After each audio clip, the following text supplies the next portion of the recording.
Hi all, this is Esther, and today I started my day in the garden. It's beautiful with the flowers blooming and the buzzing bees. I did first some grounding because I love to be with my bare feet on the ground. It gives me a lot of energy. And Boris is always following me. Babs is more on her own. She likes to sit in the sun in the grass.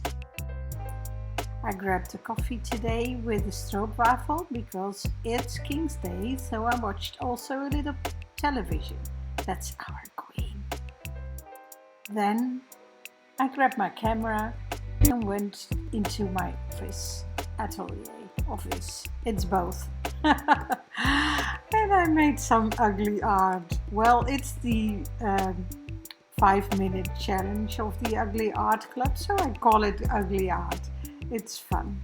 It's just fun to make and watch me do whatever I do.